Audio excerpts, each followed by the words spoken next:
Gente, qual que é o assunto da aula de hoje? Colonização do Brasil. Como continuar falando de colonização do Brasil. Mas vamos começar a falar agora desse momento em que a colonização está dando passos à frente e o Brasil está começando a se tornar esse país com os limites geográficos, por esses limites geográficos que a gente conhece, que é o Brasil que a gente vive hoje.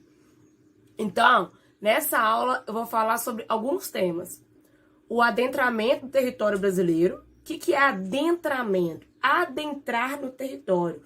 A colonização não começa ali no litoral? Não é por ali que chegam os colonizadores? Então, mas ela fica ali no litoral? Não. Olha o Brasil que a gente conhece hoje. O Brasil está inteiro ocupado. Então, a gente chama esse processo de adentramento. Nós vamos falar da União Ibérica. O que é a União Ibérica? É um período em que o Brasil, aliás, em que Portugal e Espanha se uniram em uma só coroa. E isso é conhecido como União Ibérica. E que tem a ver com Península Ibérica. Vocês lembram no mapa? É aquela pontinha do continente europeu que é o território dividido entre Portugal e Espanha. Então, a gente fala a Península Ibérica. Então, vocês lembrem disso para tentar lembrar esse nome União Ibérica, tá?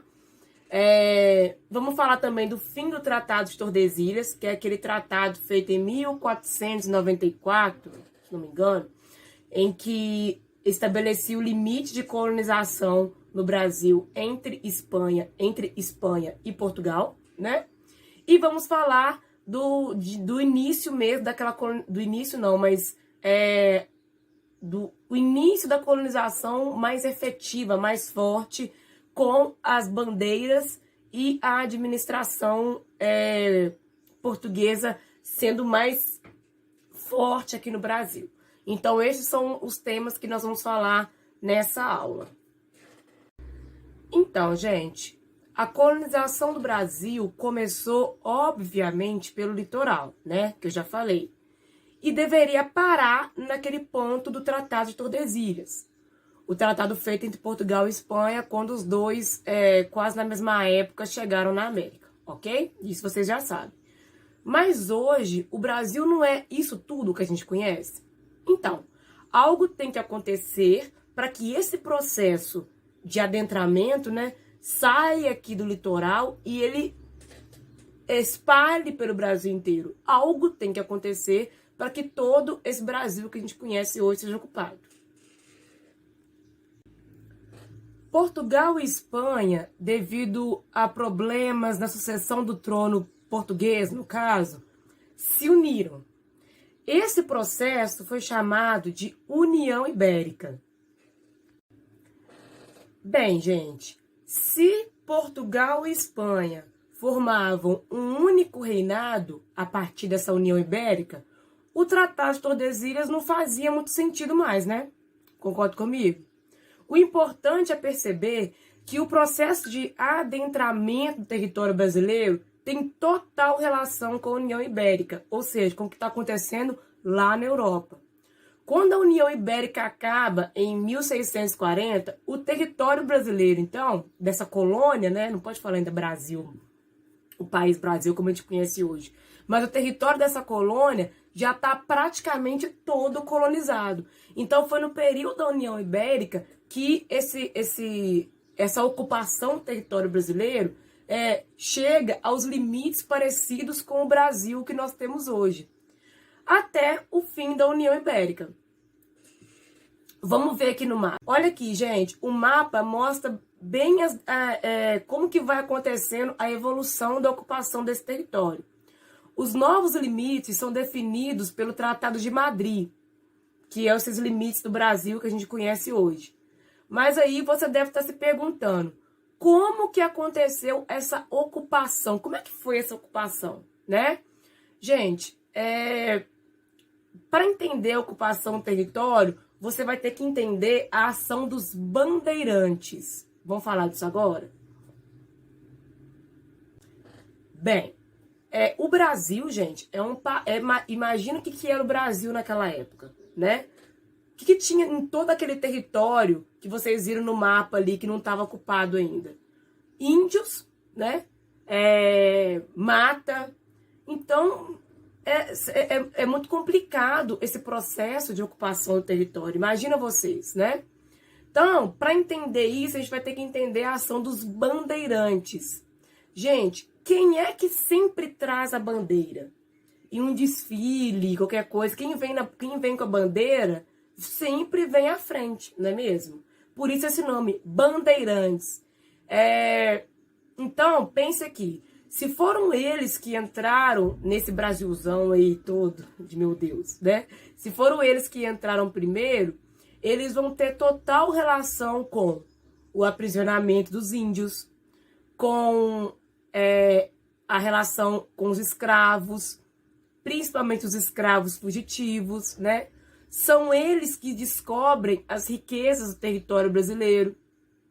São eles que colonizam as regiões do açúcar. E também eles que vão descobrir o ouro aqui nas Minas Gerais. As drogas do sertão, né? Esses produtos encontrados nas regiões norte do Brasil.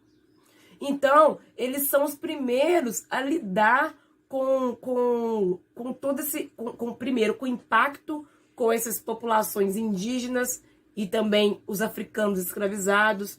São os primeiros a ter que lidar com as dificuldades de ocupação do território. São os primeiros a abrir as rotas, principalmente os bandeirantes vinham principalmente da região que hoje nós conhecemos como São Paulo, para o resto do Brasil. Então, vocês imaginam como que foi dificultosa essa ocupação. Aí vocês vão pensar, nossa, ainda bem que existiam os bandeirantes, porque eles conseguiram isso tudo sozinhos. Claro que não. Eles também tiveram auxílio, porque nesse período eles foram colonizando, e civilizando os indígenas, né? Por vezes matando, por vezes escravizando, mas também foram civilizando os indígenas. Então, esses indígenas também ajudaram os bandeirantes a fazer essa ocupação, porque eles já conheciam a terra, conheciam os perigos da terra, então eles ajudavam os bandeirantes a abrir esses caminhos. Bem, não tem como falar de ocupação e administração do território brasileiro, né, dessa colônia, sem falar do Marquês de Pombal, gente. Não tem como. O Marquês de Pombal, gente, ele foi essencialmente um grande administrador português, né? Ele tinha ideias iluministas, ideias novas para a época, em que, resumidamente, ele quis dar ares mais modernos a Portugal. E, para isso, o que ele fez? Ele aumentou a colonização, a administração, a exploração da colônia portuguesa, no caso, o Brasil. Então, com essa centralização administrativa, o que ele fez? Ele separou a igreja de Estado, né? Ele as ideias dele não combinavam com as ideias dos jesuítas, por exemplo, porque a intenção do Pombal era explorar o máximo que ele conseguia das colônias para conseguir, assim, um desenvolvimento de Portugal maior. Então, eu vou colocar aqui algumas ações do Pombal, que não foram poucas, para vocês perceberem que administrador foi esse. Gente, os colonos brasileiros, diante de tais ações centralizadoras, administradoras de Pombal, começaram a perceber que Portugal ele não estava para brincadeira, não. Vamos pensar assim, talvez os colonos brasileiros começaram a perceber que Portugal estava querendo explorar demais. De colonizador, ele já estava começando a se tornar um inimigo dos colonos brasileiros. Por isso que as ações de Pombal são extremamente importantes para você entender algumas revoltas que vão acontecer daqui a pouco. Como, por exemplo, a Inconfidência Mineira, que é um exemplo aqui, a Conjuração Baiana, que são movimentos de contestação da coroa portuguesa. Então, vocês estão começando a perceber como que vai acontecer na colonização brasileira, como que o Estado vai se formando, como que o sentimento brasileiro, os colonos começaram a se sentir brasileiros, né? E não portugueses. e começaram a perceber que os portugueses são eles. E eles querem fazer o quê? Querem nos explorar.